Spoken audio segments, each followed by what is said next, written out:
Welcome to episode 53, where we delve into Robert Greene's The Laws of Human Nature. Today we're talking about a familiar type of person, the snob. You know the type. Those who always seem to think they're a cut above the rest. You'll find them everywhere, from the local coffee shop with its artisanal pour-overs to the art gallery openings where they swirl their wine glasses with practiced nonchalance. They're quite interesting to observe once you know what to look for. Snobs have this big need to be different from other people. They want to show they're above the average person. How do they do this? Well, in lots of ways. And often with painstaking attention to detail.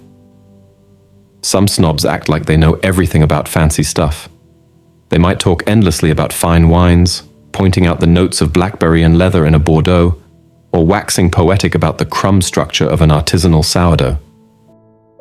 They've usually learned a lot about these things, memorizing obscure facts and trivia, and they love to show off their knowledge.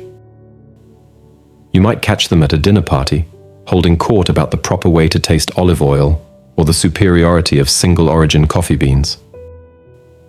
Other snobs focus on how they look. They might dress in a way that screams, "I'm different."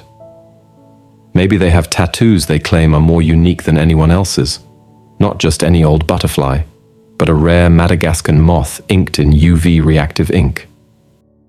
Or perhaps they always wear clothes from expensive brands, casually dropping designer names like Balenciaga or Comme des Garçons into conversation to show they're better than people who shop at regular stores. Many snobs also like to brag about their background.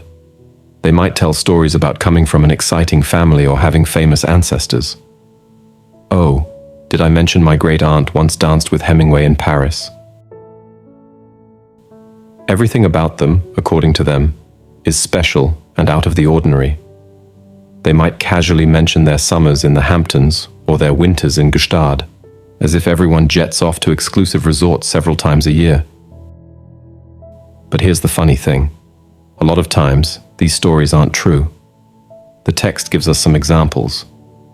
There was a guy named Beau Brummel who lived about 200 years ago.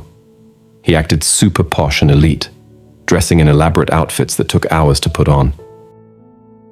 But really, he came from a regular middle-class family where his father was a simple shopkeeper. Then there's Karl Lagerfeld, a famous fashion designer. He told fancy tales about his family's wealth, claiming his father owned a company that produced evaporated milk in America. But the truth is, they made their money in pretty ordinary ways. His father was actually a businessman in Hamburg. So why do snobs do this? Why make up stories and try so hard to seem special? The truth is, being ordinary is part of being human. We all have boring parts of our lives. Doing laundry, sitting in traffic, binge-watching Netflix on a lazy Sunday. Most of us have parents who had normal jobs like teachers, accountants, or store managers. We all have things we're not great at. Maybe we can't carry a tune or we're hopeless at parallel parking. But snobs? They can't stand this idea. Snobs are really worried about being seen as average. They're scared that they might not be special. So they work extra hard to look extraordinary on the outside. They surround themselves with fancy things and special knowledge to distract from their ordinary parts. They might spend hours arranging their bookshelf to display only the most impressive titles, or practice dropping clever quips into conversation. But underneath all that showing off, there's a regular person trying to get out. Someone who's not that different from everyone else. Someone who might secretly enjoy fast food or binge-watch reality TV when no one's looking. The Greene points out something interesting. People who are truly unique often don't show it off. They might even be a bit embarrassed by how different they are and try to seem more normal. The Greene gives an example of Abraham Lincoln. He was genuinely extraordinary, but he didn't go around bragging about it. Instead, he often acted humble and tried to connect with ordinary folks, telling simple jokes and stories that resonated with everyone. So, what can we learn from this? Be careful around people who try really hard to show how different or special they are. It might be a sign that they're hiding something. their own ordinariness. Watch for the little tells, the slight hesitation before they name drop, the quick glance to see if you're impressed by their latest boast. This doesn't mean we should dislike snobs. Understanding them can help us see what's really going on. Maybe they're just scared of not being special enough. Maybe they've bought into the idea that being ordinary is bad. Perhaps they spent their childhood feeling unremarkable and are now overcompensating.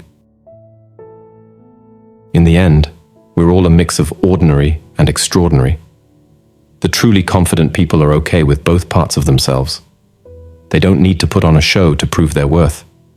They can enjoy a fancy meal one day and a greasy burger the next without feeling the need to justify either choice.